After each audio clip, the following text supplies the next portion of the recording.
नमस्कार दोस्तों, आपका हमारे YouTube channel MP exams by Pradeep sir में स्वागत है। हम पढ़ेंगे संश्लेषण विधि और इससे संबंधित महत्वपूर्ण प्रश्न। लेकिन दोस्तों, इस विधि को पढ़ने से पहले हमारे इस चैनल को अधिक से अधिक सब्सक्राइब करें, शेयर करें और साथ ही बेल आइकन को जरूर प्रेस करें ताकि जब भी कोई नया वीडियो आए तो आपको उसकी जानकारी जरूर मिले। ठीक है, पढ़ते हैं अपन संश्लेषण विधि। देखो, इसको इंग्लिश में क्या बोलते हैं? सिंथेसिस मेथड भी बोलते हैं। क्या बोलते हैं?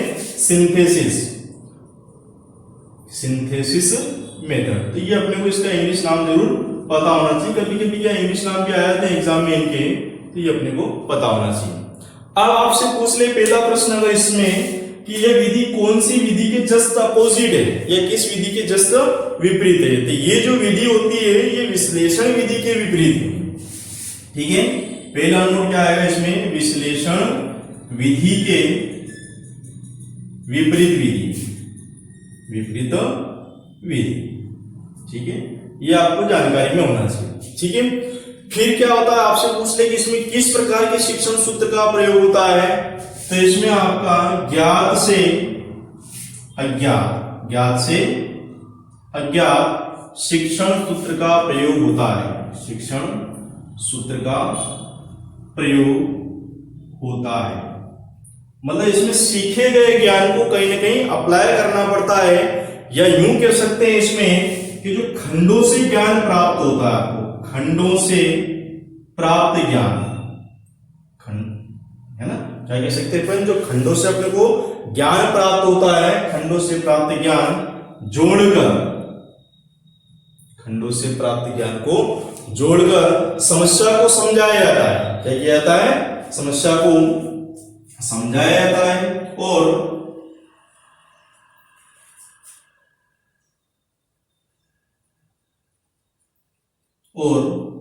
विश्लेषण किया जाता है। क्या किया जाता है? विश्लेषण किया जाता है। ठीक है, तो ये तीसरा इंपॉर्टेंट नोट था इसमें कि जो खंड, छोटे छोटे खंडों से अपन ज्ञान प्राप्त करते हैं, उस ज्ञान को क्या जोड़ेंगे और लास्ट में आंकड़ों का या डाटा का क्या करेंगे? एनालिसिस करेंगे। ठीक है, एक उदाहरण से अपन समझेंगे इस विधि को और। ठीक है, चौथा नंबर लेते हैं। इसमें क्या एक जानकारी है इसमें, देखिए। अब क्या होता है, कभी कभी क्या रेखा गणित में अपन कोई प्रमेय सिद्ध करते हैं। क्या करते हैं? तो उसमें क्या क्या लिखते हैं? जैसे रेखा गणित में एक प्रमेय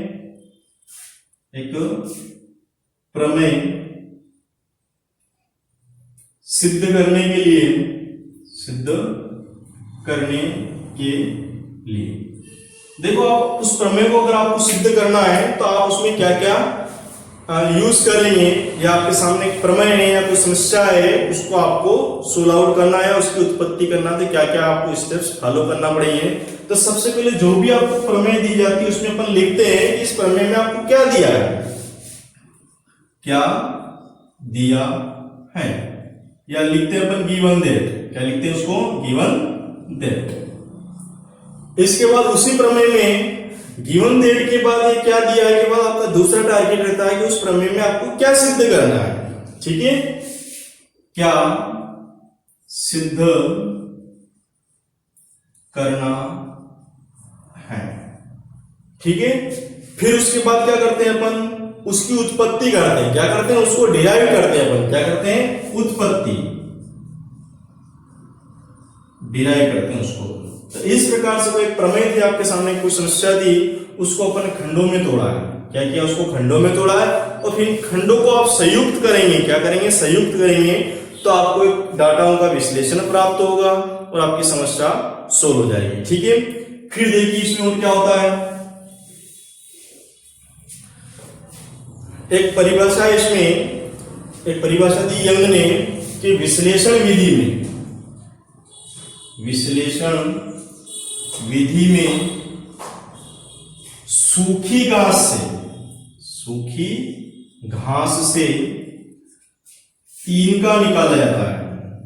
तीन का निकाला जाता है। तो ये जो परिभाषा थी यंग की थी। किसकी थी? यंग की थी। यंग, ये आपसे पूछ ले कि ये जो लाइन दी है किस व्यक्ति ने दी है? यंग ने दी।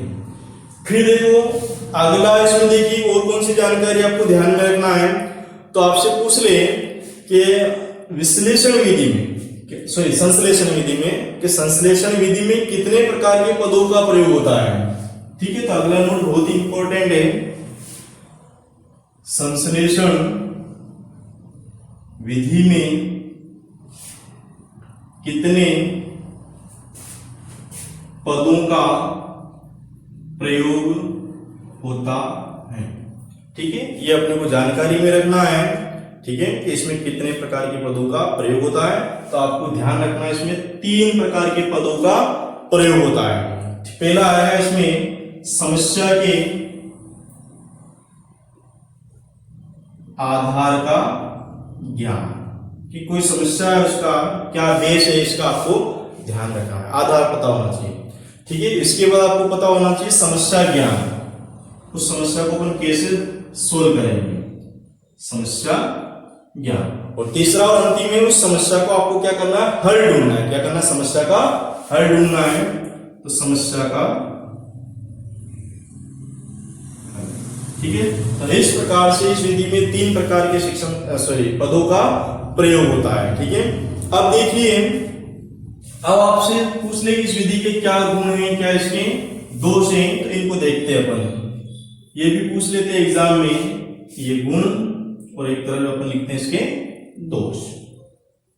ठीक है, हर विधि के अपने को गुण और दोष पता होना चाहिए। ठीक है, इसमें देखो बालक कुछ न कुछ एनालिसिस करता रहता है, मतलब बालक का मानसिक विकास तो होता ही इसमें। तो यूं कह सकते हैं कि मनोवैज्ञानिक विधि, यह एक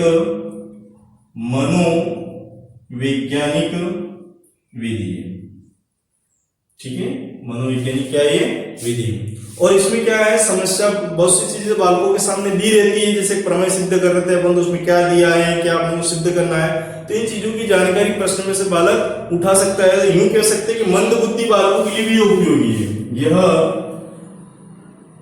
मंद बुद्धि बालकों के लिए भी उपयोगी। ठीक है, तो इसमें क्या है, जिन बालकों का आईक्यू कम होता है वो भी इस विधि की हेल्प ले सकते हैं। और ये जो विधि रेखागणित में सबसे बेस्ट है। ठीक है, तो रेखागणित में अधिक उपयोगी, ये इसका एक बेनिफिट हो रहे या गुण और इसका। फिर देखिए, इसमें जो छात्र होता है वो कुछ न कुछ प्रूव करता है, नहीं कह सकते वो वास्तविक एक्टिविटी करता है। तो इसमें छात्र वास्तविक क्रियाएं करता है। ठीक है, इसमें जो छात्र रहता है वो वास्तविक क्रिया करता है। और इसमें क्या होता है, जो खंड से प्राप्त ज्ञान है उसको सिस्टमेटिक क्या करते हैं, समझाते हैं, और फिर उनका क्या करते हैं, विश्लेषण करते हैं। क्या करते हैं, विश्लेषण करते हैं। तो ये कह सकते हैं ये व्यवस्थित विधि भी है। क्या है, व्यवस्थित विधि है, व्यवस्थित विधि। और देखिए अंतिम क्या है इसमें क्या, समय और शक्ति दोनों ही कम लगते हैं, क्योंकि समस्या का हल मंद बुद्धि बालकों के लिए भी उपयोगी है। तो वो बालक भी समझ रहे हैं इसको, इसका अर्थ इसमें समय भी कम लग रहा है, और वो बालक जल्दी समझ रहे इसका अर्थ है उनकी शक्ति का नाश कम हो रहा है। ठीक है, तो इसमें समय और शक्ति कम लगते हैं। ठीक है, समय और शक्ति क्या होते हैं इसमें कम लगते हैं, अपने को पता होना चाहिए।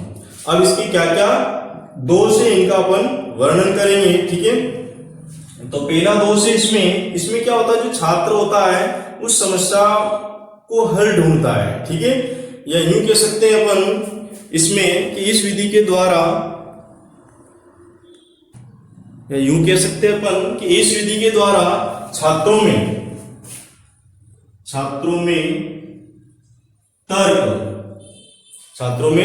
तर्क और एक और बोल सकते हैं निर्णय शक्ति, छात्रों में तर्क व निर्णय